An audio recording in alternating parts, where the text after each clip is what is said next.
Here to introduce our wonderful panel this afternoon is a good friend of mine, a fellow Serran, of course, and he's a member of the Omaha Serra Club, and his son is a priest, and it's wonderful to introduce you to Art Hastings.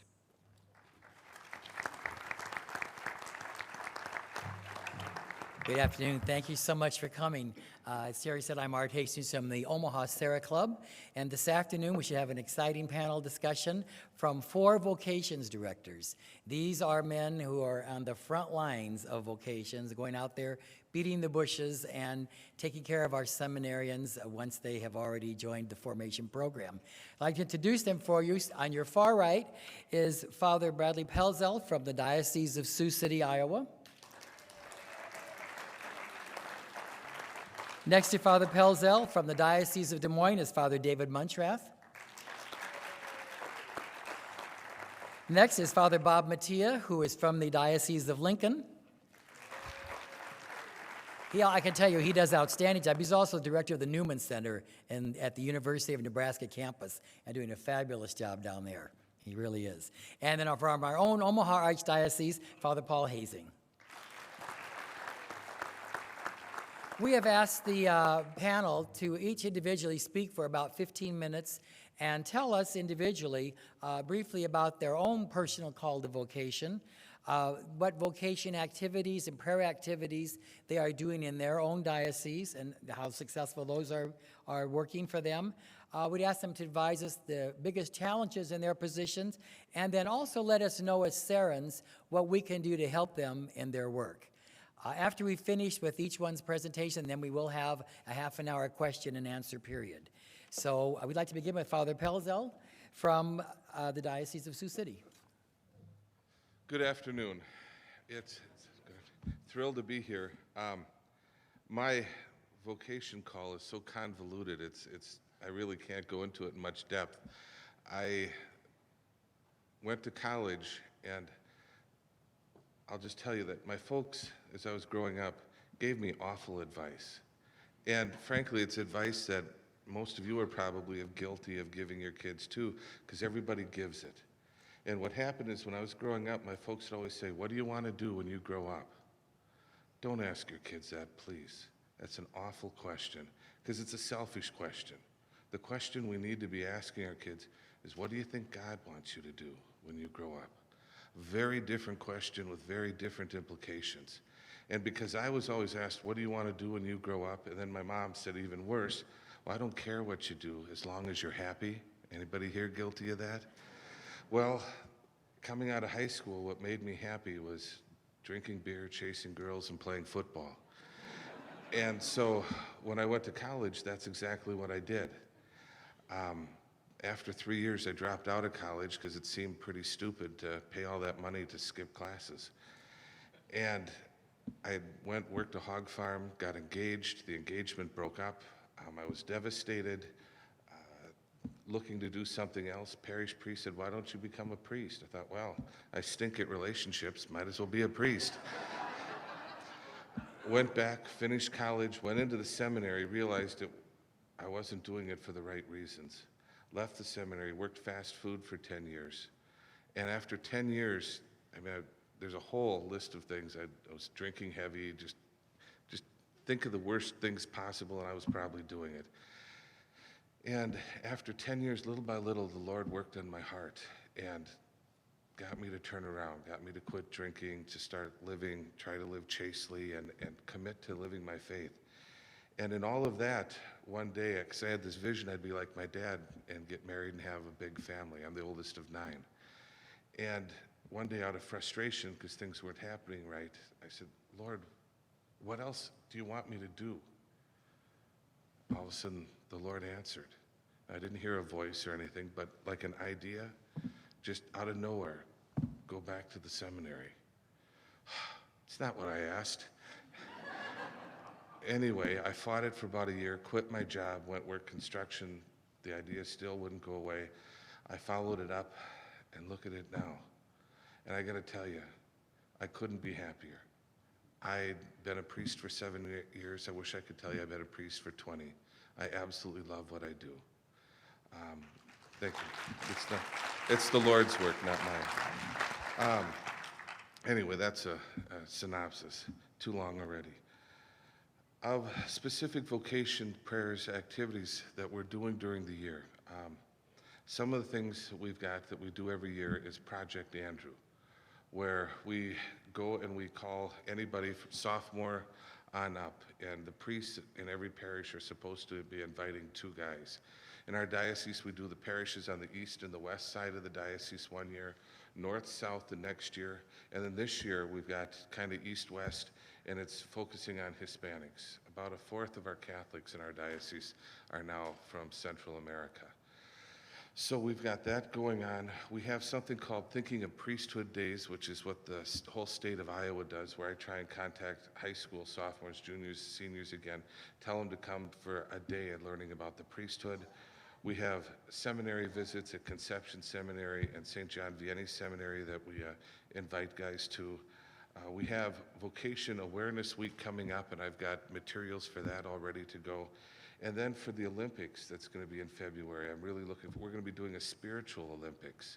For 2 weeks, we're going to have the kids, we're going to call it bobsledding, and that's if they pray 10 minutes for vocations, or if they pray a deck, and it'll be for 2 weeks, and they'll get points for that.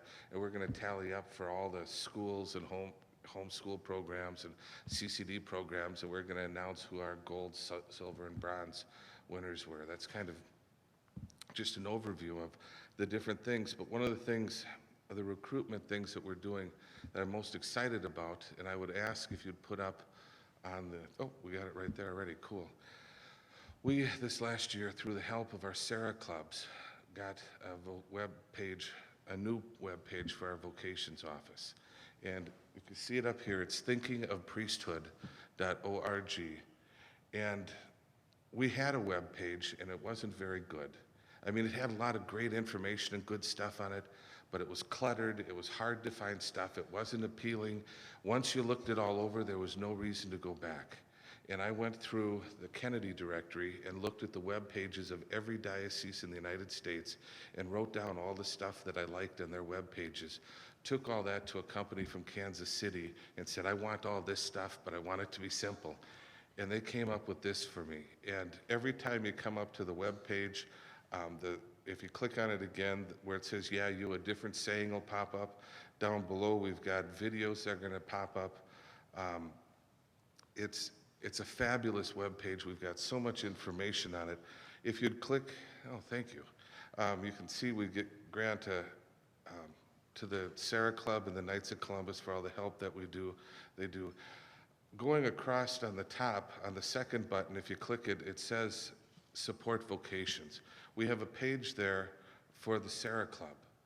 And in the Serra Club, we talk about Serra. We've got actually a movie a little bit down lower that it's a video on what Serra is here in the United States. And then on the very bottom, we've actually got the information for our local Serra clubs, how to contact them, who the president is. And this way, our Serra members, when they're talking to people, they can point people to this webpage and say, you want to know what Serra's about?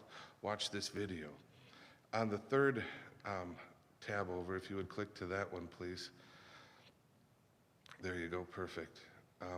It's under the tab where it says, again, Support Vocations, and we have a thing there on resources. And under the resources, we've got all kinds of things up there. We've got video posters for copies of the posters we put out for the vocations office. We've got all kinds of information for the parishes. We've got the information for Vocations Awareness Week coming up. And for the parishes, we have things like information on how to put together a parish vocations committee.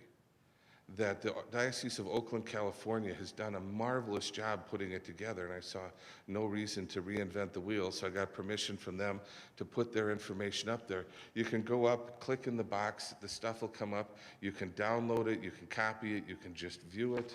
We have on there 100 ideas on things parishes can do.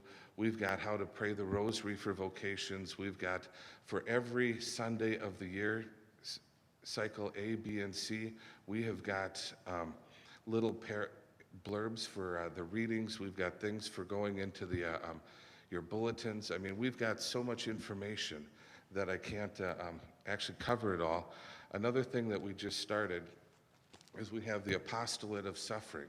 And this is something that I swiped from the Diocese of Sioux Falls. And obviously I've got a mitt full of these, and if anybody wants a copy, coming up and grab them till they're all gone. I think I got 50 of them here. But this is for all the people that are in nursing homes, all the people that are homebound, all the people that are in your hospitals. Give them one of these. There's a prayer card that comes with it, but I'm out of prayer cards at the moment. But the prayer is still in the back. It asks them to offer up their sufferings, their pains and hurts, all for vocations. What a beautiful thing. Instead of the things, as my dad tells me, growing old isn't for sissies. And what happens is that you can take all those things, instead of it being something that you're just enduring, it becomes something that you can offer up for vocations. And we ask the people who do this to not just do it now, but eventually when they go on to meet their Maker, if they keep praying for vocations from heaven. So we're really pushing that. And anyway, I'm just about out of my time, I'm sure. But the last thing, the thing I was asked is, what can you guys do to help? My answer is pray, pray, pray. Pray for vocations, pray for the priests, pray for the families. I have lost a vocation where the parents were so against it. The young man was excited, parents just stole it. The other thing I'm asking is, and this is something that with all the people here involved in Serra, I know we've got a lot of retired teachers. And under the, on the webpage, one of those little folders that had nothing in it right now is lesson plans. What I want to do is I'm going to be rolling out this webpage to all the schools in our diocese. And what I want to do is tell the teachers for every grade, kindergarten, first, second, I want to have like 5 or 6 lesson plans already made up so that they can look at that, and that at their time, whenever it works for them, they can just go to that and they can start incorporating this into their classrooms so that there's something ready-made to help them teach and bring vocations and vocation awareness into the classroom. Plus, then it's there for any religious ed teachers that want to use it, homeschooling. It's there for anyone and everyone to use. Now, in all honesty, I know of some places in the internet where I can get a couple of lesson plans for most grades, but I'd like to have 7, 8, 9, 10 options for each grade so that there's something fresh to use every year, or that you can build on it or whatever. And so if Sarah could help me with that, that'd be an enormous help. And last thing, just to let you know, with our webpage, what we've printed up is 1,000 stickers, and this is one of them. It's about 3/8 of an inch wide and 11 inches long. And what it says is, have you ever considered being a priest? www.thinkingofpriesthood.org. Ever thought about being a sister or a nun? www.consecratedlife.org. And of course, it's our website, and then there's a website that covers all women religious in the United States. And we're going to have this sticker put on the top of every computer screen in the diocese. Every school, in every office, everywhere. This is going to be right across the top so that every kid who sits down sees that. And then I'm going to ask parents that if they want any of them, just let me know and I'll send it. They can put it on their computers at home so that we start bringing it in front of the kids. Last thing I'll just say about that website is we rolled it out in May, but rolled it out really, it's just we got it up and running, and ever since then I've been correcting all my spelling errors and typos and stuff. And we're really rolling it out with the new school year. And so we haven't officially done the big, announcement in the diocesan paper and all that. And yet I've got 2 guys who've contacted me about being priests, and we're looking at terrific candidates for next year based on this webpage. One of the things that there's a section under experience where they toggle down and it says recommended reading, and I've got 16 books, one of them being the Bible, by the way, that I recommend people to read if they're thinking about the priesthood. And I told one of the guys when he first called me, I've got this section on books. And he goes, oh no, I looked at it. I've read 7 of them so far. So I'm really excited about the good it's doing. I'm very grateful to our Serra clubs. It was their money that was enabled me to get that website up and running. And I'm looking forward to wonderful things in the future. Thank you.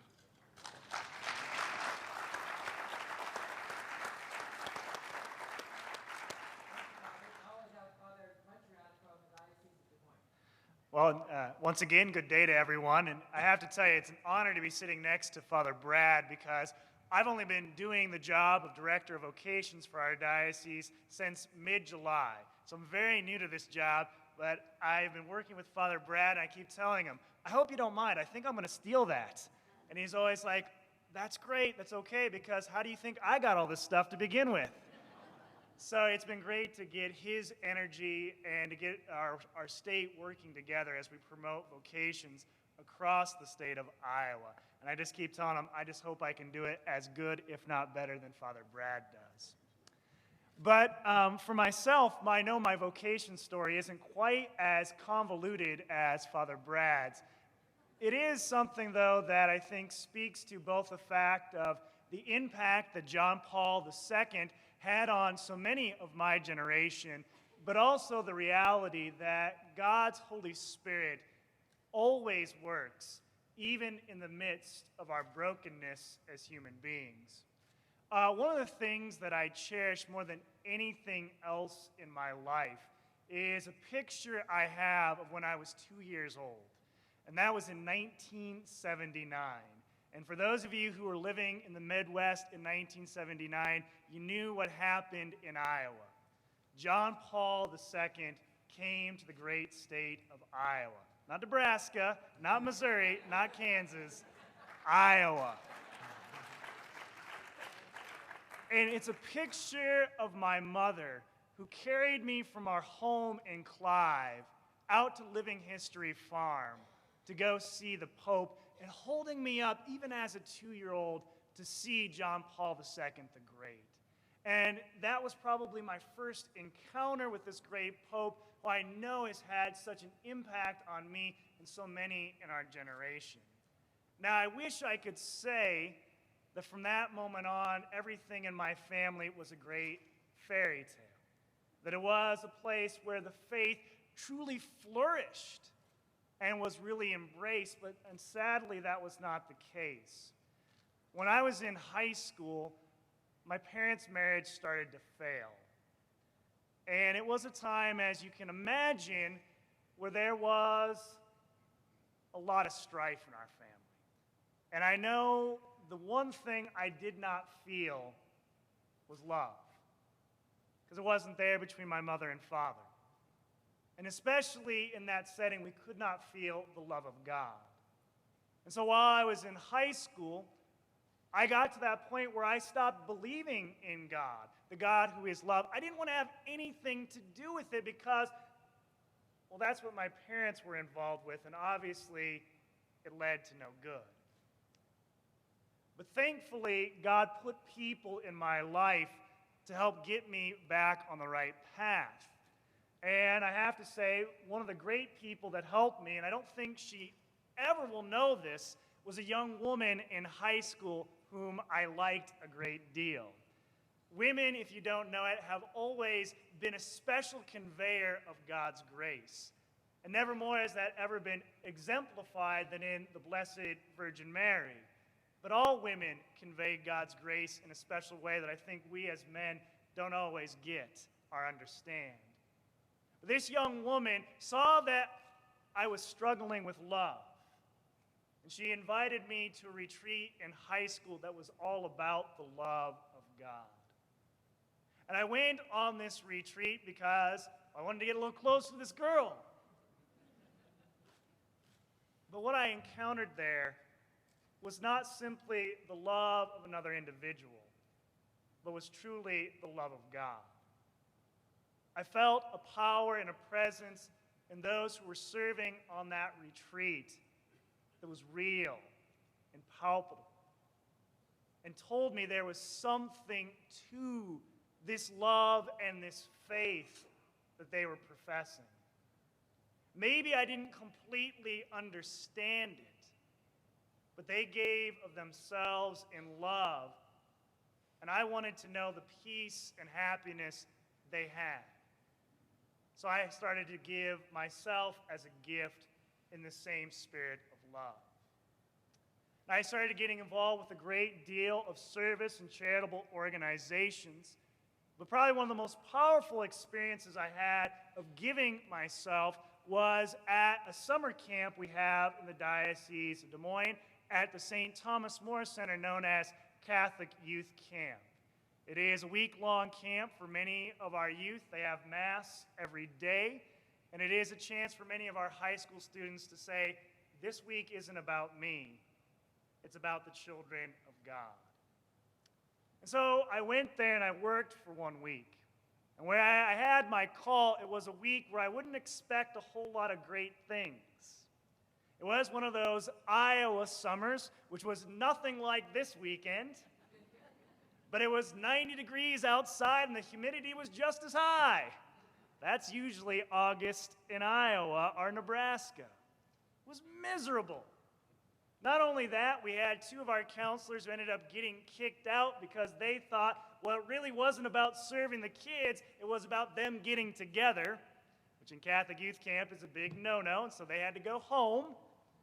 We had some rowdy kids. I'll never forget, we had one kid who was getting into fights at our swimming pool, and I said, all right, you got to have a little time out. So this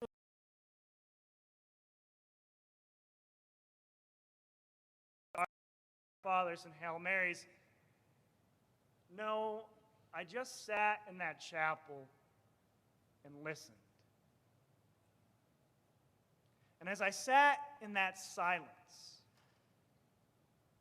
I felt an overwhelming presence. A presence that spoke in the depths of my being that said, you could do this for the rest of your life. I began to think, what does that mean? Be a camp counselor for the rest of my life? Be out here working with these kids? That didn't feel right.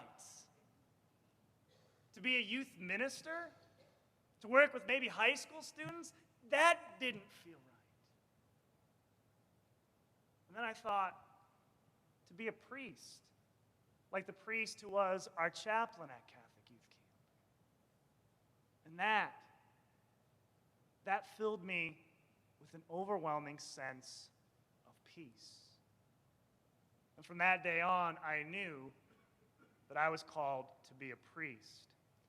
That wasn't always easy to get there, but God had led me to my priesthood right out of high school, into college seminary, and eventually to my ordination in 2004. And I have been proud to serve as a priest these last 5 years. But now God, even as a young priest, has challenged me in a new way, to reach out to those young people who God is calling and to help them as they discern themselves what their vocation is. And so as vocation director, I am incredibly excited about what we are able to do in our diocese. And as I said, in many ways, I'm following the example of Father Brad and so many other vocations directors and many of the programs that I feel have been very successful. In our diocese, we are, just like they are in Sioux City, continuing the project Andrew Dinners. We are having a discernment retreat at one of our great resources. Creighton University has a retreat center in Griswold, Iowa. We're going to be inviting our high school and college-age students to join us with our bishop for a discernment retreat. We've been getting into our high schools and having prayer groups with our high school young men who may be discerning a call from God. Not doing anything fancy, just simply praying evening prayer, the rosary, the Divine Mercy Chaplet, and just having some fellowship with these young men. And it's been amazing to receive the results at Dowling Catholic High School. Of our 10 seminarians we have currently in our program, which isn't as many as maybe some of the other dioceses, but 7 of those young men went to that prayer group. We've got 2 Catholic high schools in our diocese. I know if we started doing this in St. Albert's and our Council Bluffs, we'll get results. And so we are continuing to reach out to our young people and helping them pray. One of the projects that I'm most excited about focuses directly on that. In conjunction with the other half of my job, which is the chaplain for our youth ministry and young adult office, we are starting a program in our diocese called Generation Text. What this is a mini retreat for our rural regions. Now, I don't know how many of you come from a rural diocese, much like the Des Moines Diocese is. But one of the things that's very difficult in a rural diocese is it's hard to get people to go to church things. They may drive 20, 25 miles to go see a movie on the weekend or go to a sporting event. To get them to go to church can sometimes be a great difficulty, and especially to go to a church retreat about prayer. So we've made a commitment. If you're not going to come to church, we're going to bring the church to you. So the idea behind Generation Text is this. We need to help families, as was talked about by Dr. Keating yesterday. Help them to learn how to communicate with each other better, especially fathers in their families. But let's be honest. We live in a world today where communication is changing dramatically. And it's changing like that. A few years ago, everybody emailed. You talk to a high school student today, they don't use email at all. They used to text message all the time. They still do quite a bit of that. If you have a high school student at home or a high school student who's a grandchild, you know they pulled out those phones and they text away. Sometimes they're on Facebook. Sometimes they're on Twitter. You don't know. It's hard to communicate with our young people. But that's one of the things we're doing together with our Office of Youth Ministry, is trying to help our parents understand how their young people communicate and how in this ever-changing world of technology we can still do successful things to communicate with one another. Now that's what the director of our youth ministry office will be focusing on, but myself as the vocation director, as a part of this program, is going to be focusing on how do we continue to communicate with God in this ever-changing world. If we're going to have more vocations, prayer is so vital to that. And I think it's one of the things we've heard during this convention weekend. I think a lot of times our young people and our parents go into prayer with the wrong attitude. As was said at our IPF panel, prayer is so often seen, as so many other activities in our world today, as about being productive and not about being receptive to God's grace. And if you look at our young people today, you look at our parents with high school students, they're very good at being productive. How many extracurriculars are they in? How many sports are they in? How many times are they going to school for study? They think everything is about being productive, including their prayer. And so what we need to do is help them be receptive in their prayer, to recognize that there are ways to be contemplative, even in this new world, and to be sometimes unafraid to use these new technologies to become a receptive, contemplative prayer. One of the things as I was serving as a pastor in the small town of Clarinda that we did in my parish that was very successful, we did a Lenten Retreat via podcast, where we recorded talks, put them up on our website, and people at their leisure could listen to them. Now, we were a small parish of 100 families, but we had over 60 people listening to those. Pretty good for a parish that's pretty small. People are in a busy world, but they want to reflect on God's Word. Are we making it accessible to them using these new technologies? And I think that is one of our challenges today as we go forward. How are we teaching people to pray? Are we teaching them to pray in ways that will truly be effective to allowing God's grace to be received in their hearts? And I think that is our absolute biggest challenge right now. People do not know how to pray. When I was in the parish, it was the thing that kind of scared me the most. We were doing a scripture study. And I had a woman who was in her 70s come up to me and say, as we were reading the story of the call of Abraham, you know, in all my years of life, I've never heard God speak to me. And honestly, I could tell from that one brief statement, she had never heard God because she didn't know how to pray. Prayer was something she did. It was meant about being productive. And it wasn't something about receiving God's grace. And so if you as Sarans can do something to help us with that challenge, it is show people the way to pray. To become people who, as you pray, receive God's grace. That it's not just simply you memorize and get done with, but something that no matter what that prayer is, whether it's the Our Father, the Rosary, the Divine Mercy Chaplet, the Divine Office, you allow it to be a prayer that speaks to your heart and receive God's grace.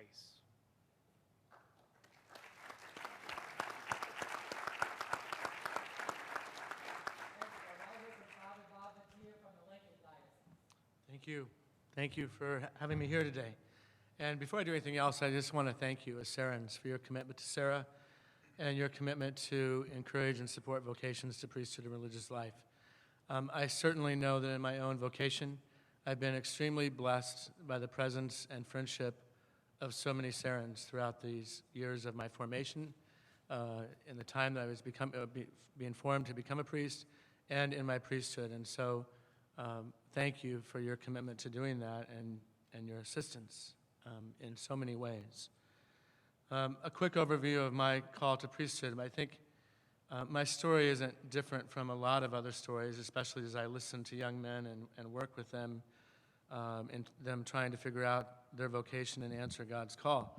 I had a sense, even from the time that I was probably fairly young, that maybe I was supposed to be a priest. But I really didn't want to be a priest. In fact, I almost got married. I dated a wonderful young woman for 3 years. And it really came down to a sense of no matter what I wanted to do or tried to do to move forward with my life, I couldn't get rid of this notion or this idea that was kind of nagging me to think about the priesthood. And I tried really hard.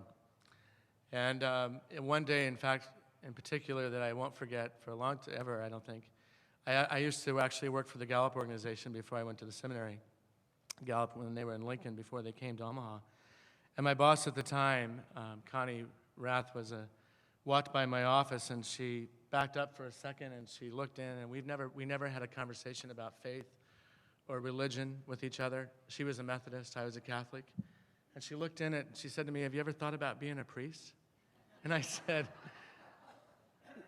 "Why did you ask me that?" I mean, it was literally like one of these things that just boom, like a brick that fell out of the sky. But I had a number of those experiences, and eventually it came down to I really, in my heart, knew that I had to try this vocation. And it became a matter of trusting that if God was calling me to do this, to be a priest, that I would truly be happy in that vocation, and believing that and trusting that, which he's proven that to me time and time again.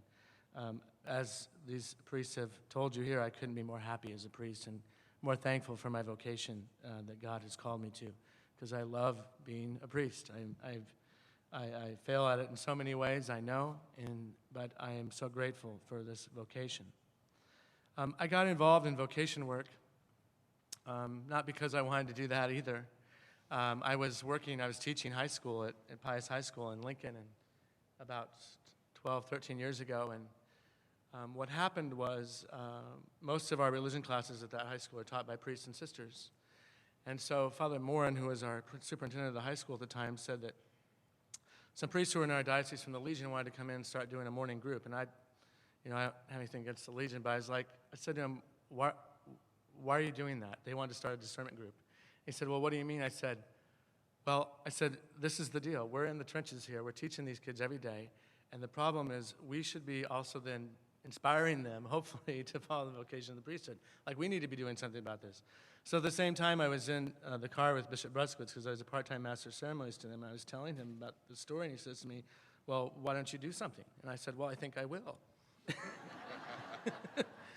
So I started a Project Andrew group. I started asking young men at Pius High School to come to, it was before we had our own seminary. We have our seminary now. We have that there a few times a year. But we went out to the retreat house, had a holy hour, bought them pizza, played basketball, things like that. And that's how it started. In fact, the first young man that I asked to come to that group has been ordained now for 3 years. And that's how I got started in vocation work. And then the following year, that spring actually, I was driving the bishop and he told me that he was moving me to the Newman Center. I was going to become the chaplain there and become the vocation director for the diocese. And I teased him, I said, you're a brave man, Your Excellency. You told me that when I was driving you in your car. Because I just about drove off the road when he told me I'd been ordained 3 years, didn't feel like I knew, was ready for that assignment, but he knew better than I, and certainly it's been a great blessing. I'm starting my 12th year, serving as both chaplain at our Newman Center at the University of Nebraska and vocation director for the diocese. I think one of the things, and Father hit upon this in his remarks, you know, John Paul II was such an inspiration to so many young people. And I think he started off this movement in the church that is taking off now in such a beautiful way. And I know certainly that a key moment in my vocation, and while I was a seminarian, was my encounter with John Paul in Denver, in Cherry Creek State Park, when he came there, was inspired by his love for, even in the sense of how many thousand young people felt as if he was speaking directly to me, and was inspired and really moved to weep, you know, by his talk and his words. And I think that gets to the heart of what we really need to be thinking about in terms of vocation work. You know, there's a woman who supports us at the Newman Center. She's actually 100 years old. She just turned 100 last fall. And I met her about 5 years ago, and I went out to see her because she was an alumnus from the university and the Newman Center. So I actually went out to ask her to give me some money, because we have to raise all the money that we basically need to run the Newman Center, most of it. And so I was really nervous, because this is the first time I'd asked anybody for $25,000, at least all at once. And so I was really nervous, and she listened to my story, and she said, well, now, Father, tell me why you want this and why you need this. She said, you know, people need to be inspired. And I said, I know I'm trying to inspire you, Carol, here. And she was gracious, and she gave me the amount that I asked for, and she's done it every year since. She's been a wonderful benefactor. But, you know, in the sense of working with young people, they're looking to be inspired. They want to be inspired. And in terms of thinking about religious vocations and vocations to the priesthood, that is something that we who are priests and are religious need to take to heart in terms of our work with them and how we interact with young people. I watched the movie this summer, Doubt. I didn't want to see that movie, but actually a priest who had been my spiritual director in the seminary said, you know, I saw it on the plane when I was flying somewhere. He goes, you should watch it. It's worth watching. So I watched it because I actually like Meryl Streep. I think she's an incredible actress.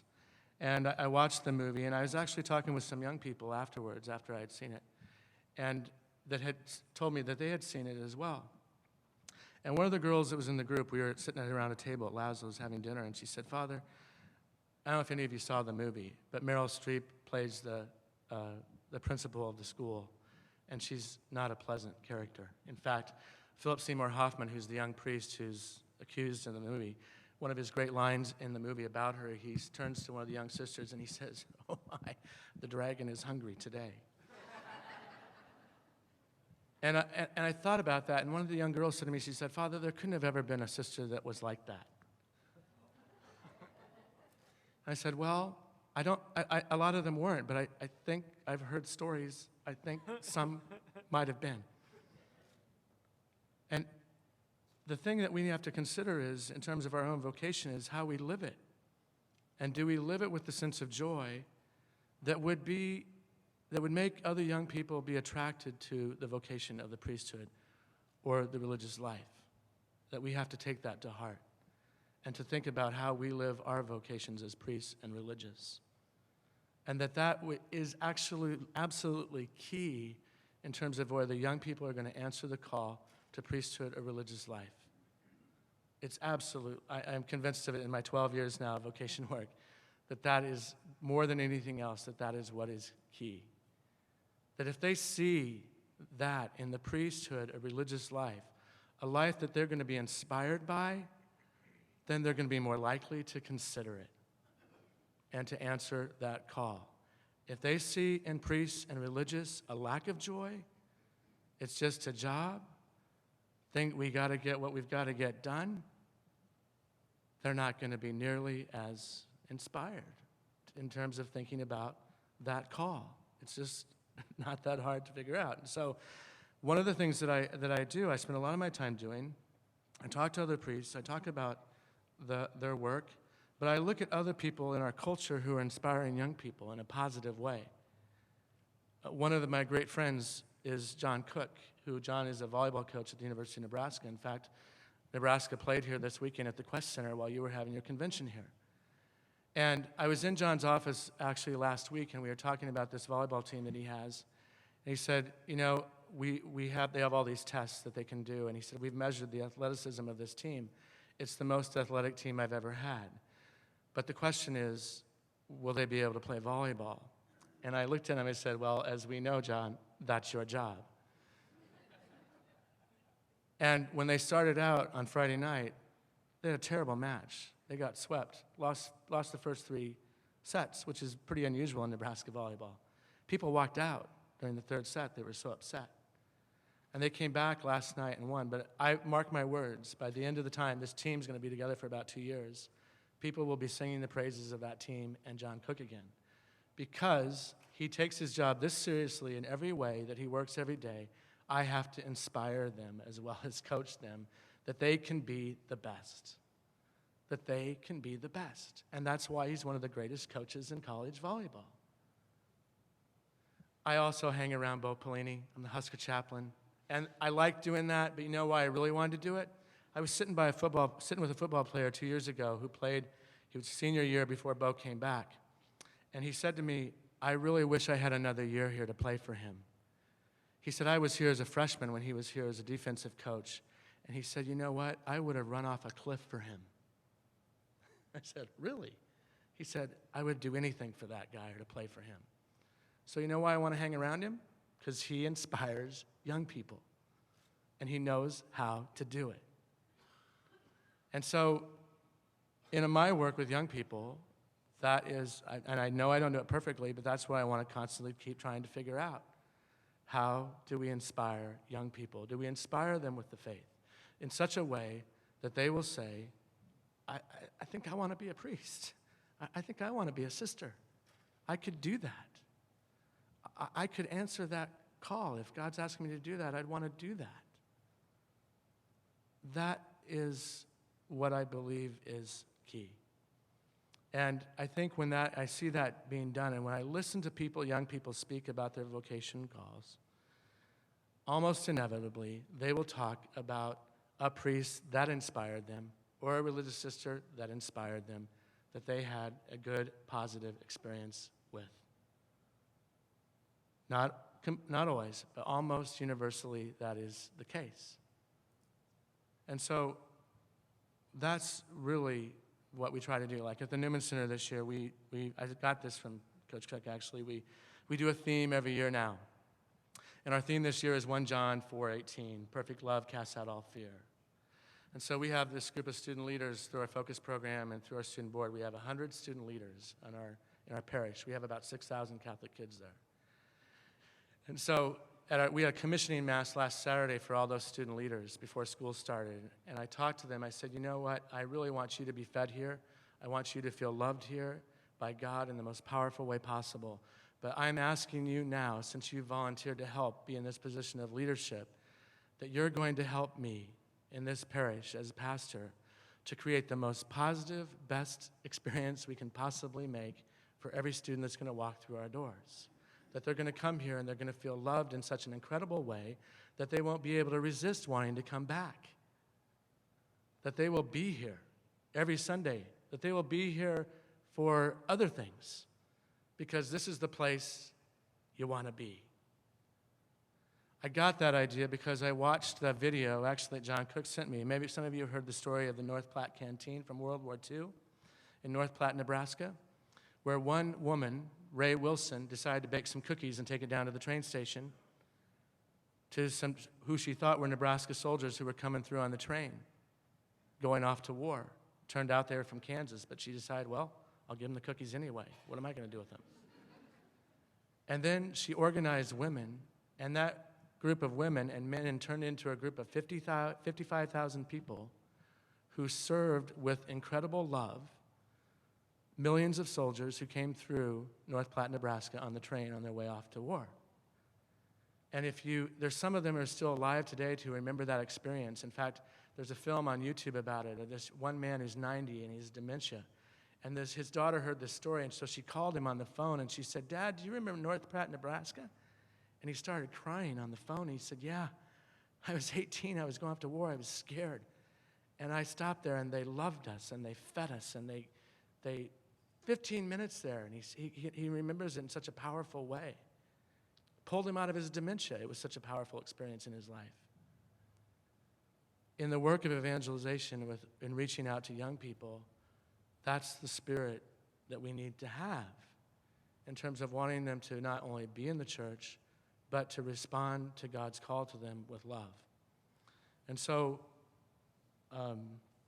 when that happens, amazing stories take place. You know, we have 2 Focus missionaries who joined our staff this year.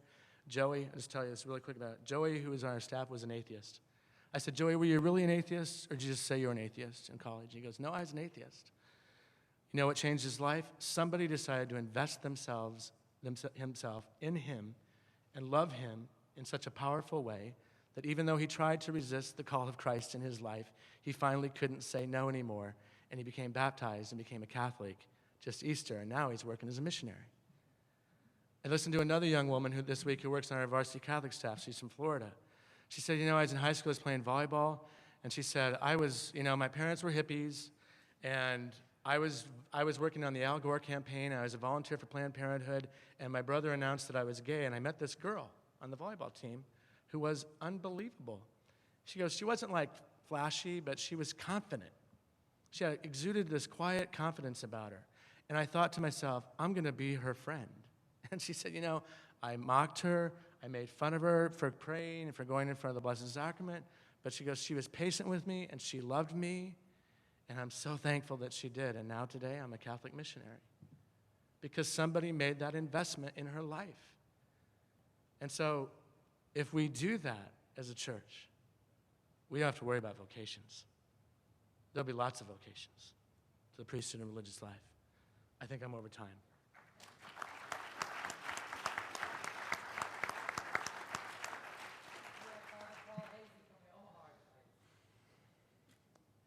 Thank you, Art, and certainly it's a great privilege to be here and be up here with these men who have been giving themselves to the work for some time. I'm also fairly new in this, so I joined Father Muntrath and Father Pelzell. I've been in this since last July as Vocation Director, and I take notes from Father Matia as much as I can in terms of watching what happens around me, and certainly there's good things happening at the Newman Center in Lincoln, which we're trying to replicate here. But just before I get into that, a quick overview. I grew up in the Archdiocese of Omaha, family farm near Menominee, Nebraska.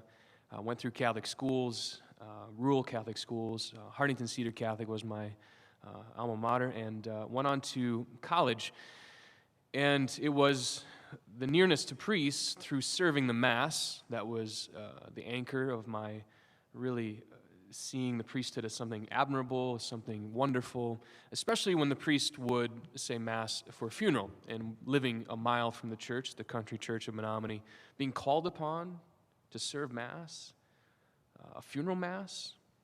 As a young boy, this was a marvelous opportunity to see a priest father his people, be a father to people who are grieving. It was an intimate moment, so I had to be on and not be noticed, but pray with Father well at a funeral.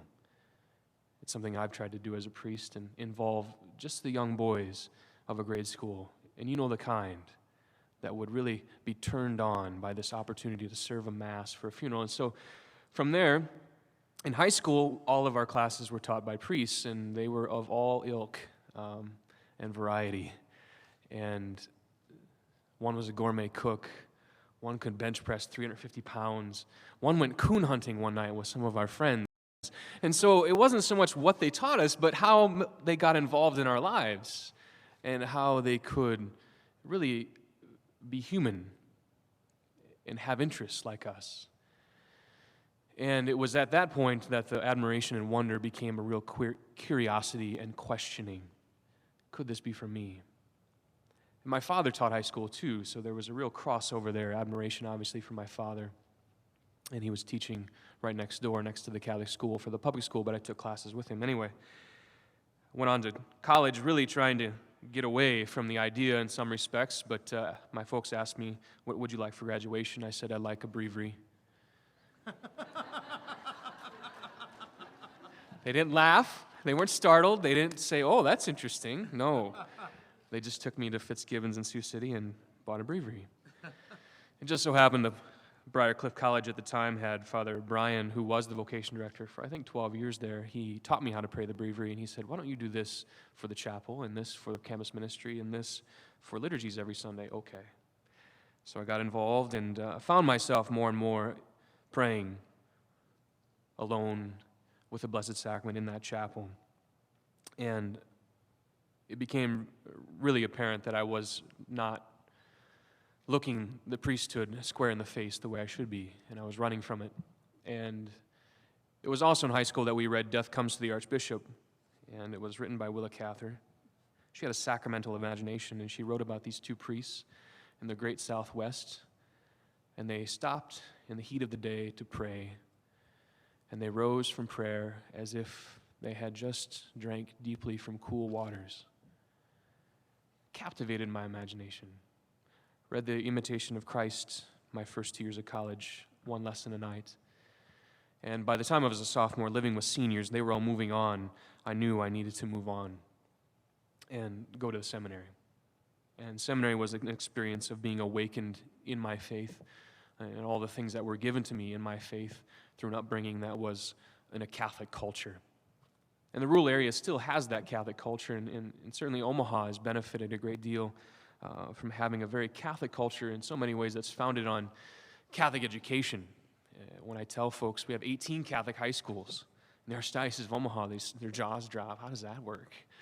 You must visit schools all the time. And yes, I can visit schools all the time as part of my work, but some of the work that I find really very beneficial is paying attention. It really is the vocation director's work, is paying attention to names, to references, and having a sleuth-like secretary who can find their addresses and phone numbers and email addresses in ways I'm not sure how, but I just come up with a name, and Kathy, who works with me, is able to do it. Some of the name-gathering events, we do have the open houses with the Archbishop, Steubenville events, the altar calls. We don't bow our heads and close our eyes when they have the altar call. I look up, and we count, and we get names. And then we invite them to a discernment day by the end of the summer. And that's kind of your cream of the crop kind of coming up to the top. They're coming out of Catholic high schools or religious education programs. They've gone to Steubenville. They've come forward to the altar.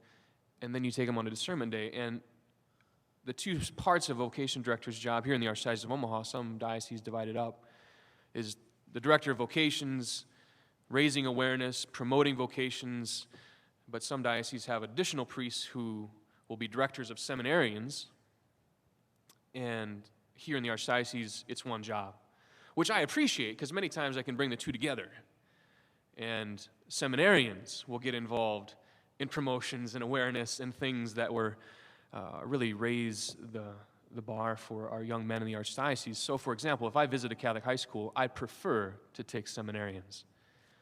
I've gone to high schools alone. They'll listen to me. But the moment I put a seminarian in front of young people, they're captivated. They're inspired. And they listen very closely. And so I visit Catholic high schools often with seminarians. The sermon retreat that we put on is done with the seminarians. The retreat for server age young people we call Camp St. Michael for young men is run by the seminarians. And so it gives the seminarians an opportunity to enact an apostolic life, to work side by side with me as a priest, and to see how valuable it is to be inspiring other young men. And we have such a good spirit among our seminarians, which is really important.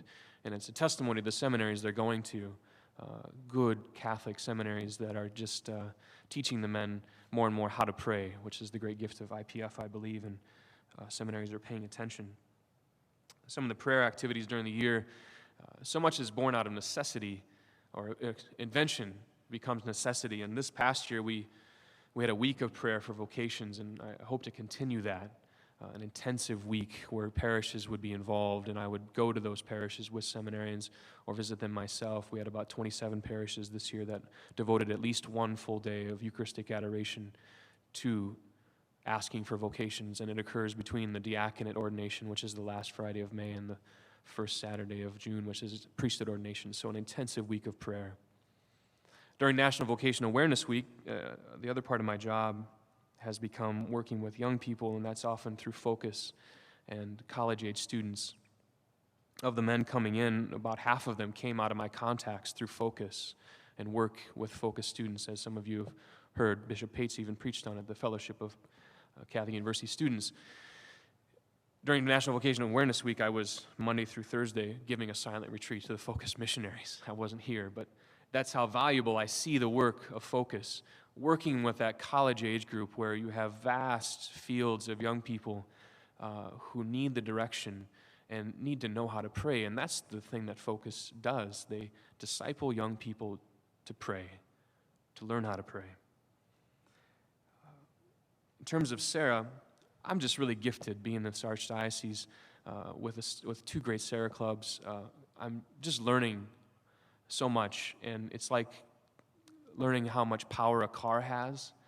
And I've really been just barely tapping on the gas and finding out how much is available here in this archdiocese. So, for example, this year when we had our seminary collection, we have a great awareness piece with a direct mailing and the posters, but we actually put someone on the pulpit, and usually it's a seminarian in a parish, but my goodness, you Serrans are good speakers too.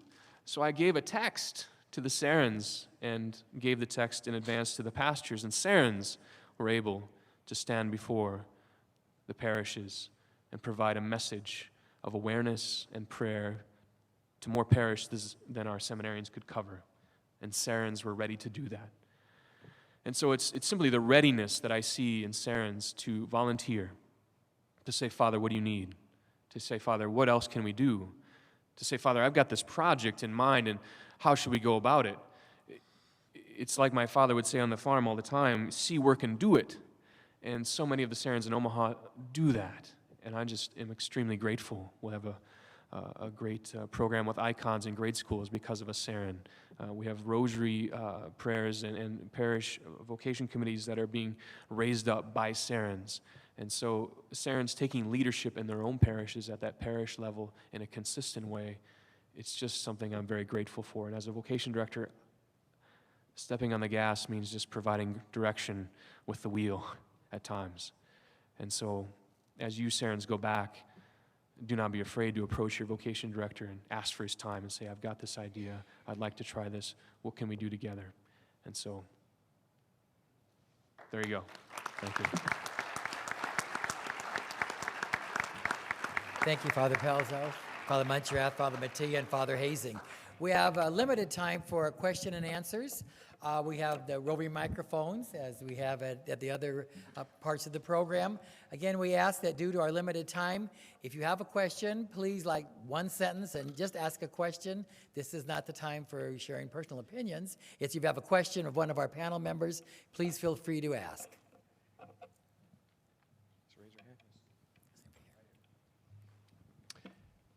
Mike Conzit, Serra Club of Omaha. Any of you can answer this.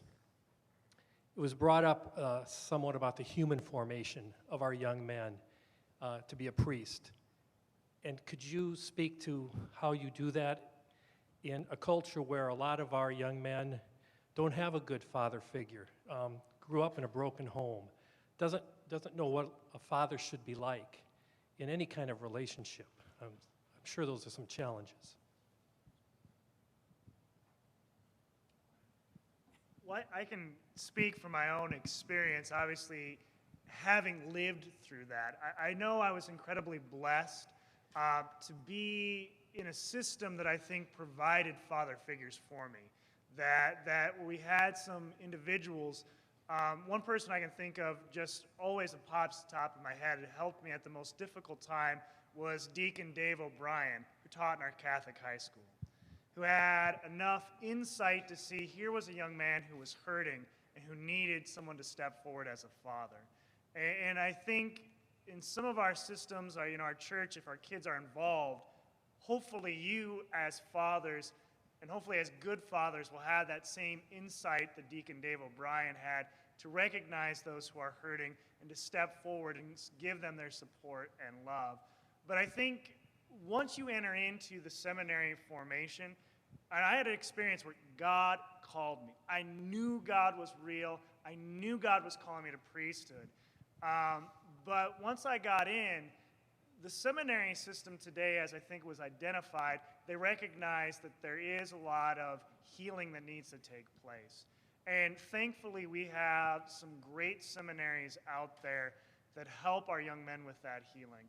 I think as vocations directors, we don't maybe necessarily have the most to do with that healing. It too often maybe falls to our seminary programs. And I can say I went to the IPF program, and it was immensely helpful for me. The formators that I had at Mundelein Seminary, they recognized that, and they helped me get a great deal of healing. Maybe that needs to fall to us a little bit more. I don't know. I can't speak to that. Maybe those who have been doing this job longer than me have. But I know our seminary systems are doing a wonderful job of providing a lot of healing for our young men.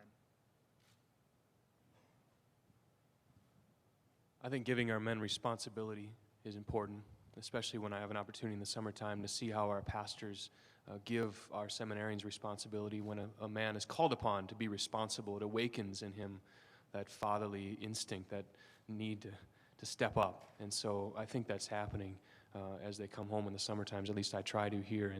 And as I spend time with them, I try to expose them to kind of events that will awaken that for them. And for example, right now the seminarians are eating with my Focus missionaries.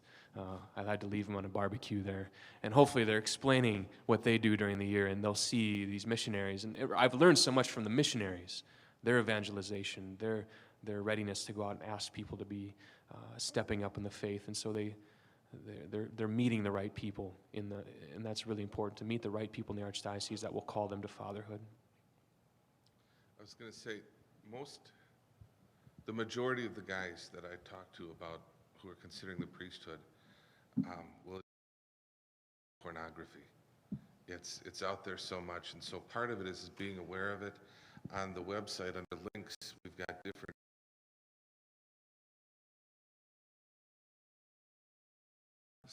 They're seminarian parents to our seminarians.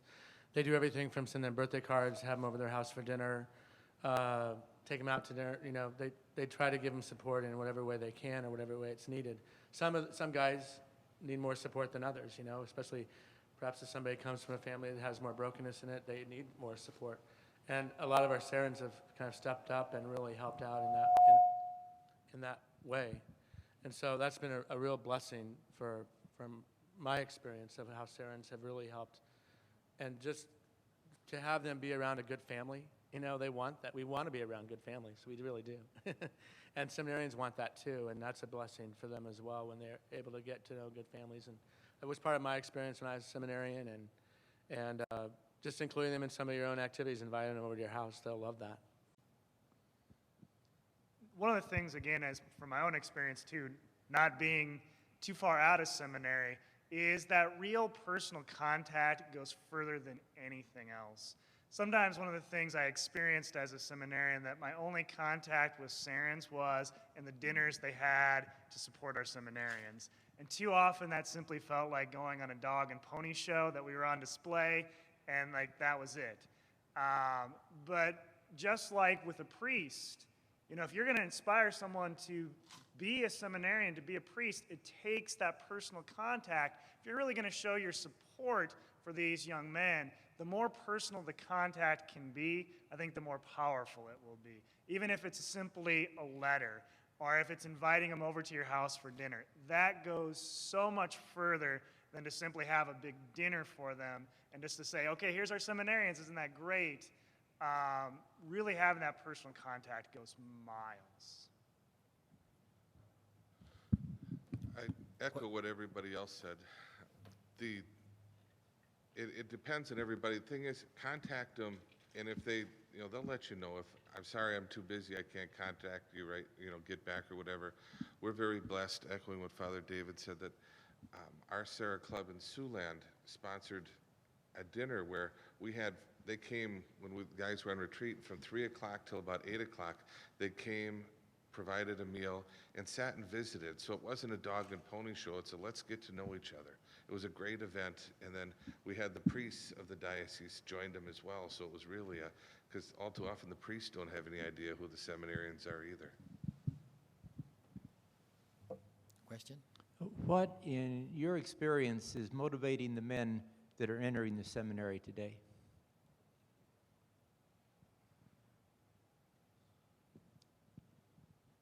Other good, other priests. Yeah, that's what motivates them most. When they have had good encounters with other priests, and they see that's the best influence. You know that film that was made, that the place in New York did. What is it called? Fishers of Men. Fishers of Men video. And that was really first directed at priests. If you talk to the people who made that priests would start talking positively about their vocations again. I mean, that was the whole purpose of putting that film together. One of the main reasons of putting it together. It wasn't the only reason. And when priests are positive about their own vocation, I mean, young people they're going to be inspired by it. That's for me the biggest single factor. There's also that family factor too. As I survey the men coming in, all of them come from intact families, save a handful, and so there's a strong family life that's supporting that motivation and being available to their sons in such a way as to say, whatever makes you happy, no, but we want God to lead you. And so these men come with a positive motivation from a good family life that I want God to lead me, and I don't want to do this on my own. So my motivation, I hear from guys, is I don't want to just do what I want to do. I want to do what God wants me to do. And so priests are obviously instrumental in that, and all of them have great pastors and priest mentors to the man. They'll name one or two right off the bat. And so, as I think you've heard the stat, 80% of men in the seminary have been invited personally by a priest, but only 20% of priests actually do that on average. And so it's really important for priests to be inviting and engaging their young people. And to take it even a little bit deeper, the invitation of good priest is so good. But one of the things that I think young people are better at than anything else is pointing out the hypocrisies of our lives. And so that's why it's important for us as priests and for you as the lay people to bring the truth of our Lord Jesus Christ, and to not only bring it, but to live it. Because if we as priests don't bring the truth, if we don't live it, our young people will see it, and they will be discouraged from joining us in this life. If there is anything more than that, I know as a young person myself, that was one of my big problems with my dad. Here was an individual who proclaimed the faith, but didn't live it. And that drove me away from the church. We need to be a people who live the truth and make it a part of who we are. The other thing I would say is that if you look at where vocations are coming, they're coming out of particular places. We had a priest in our diocese suggest that for Priesthood Sunday, every priest return to his home parish. And that way the people could see how many priests have been fostered there.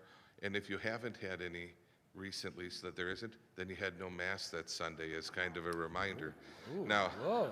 that idea, that suggestion did not go over well.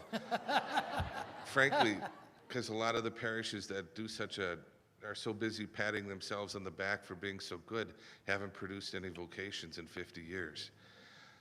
But what happens is it's a culture. It's a culture. The priests, the people, that you see that there's a support for, that not most kids, frankly, aren't called to the priesthood or the religious life. And so it's kind of a waste of time to tell a kid, you ought to think you ought to be a priest if that's not what God's calling him to.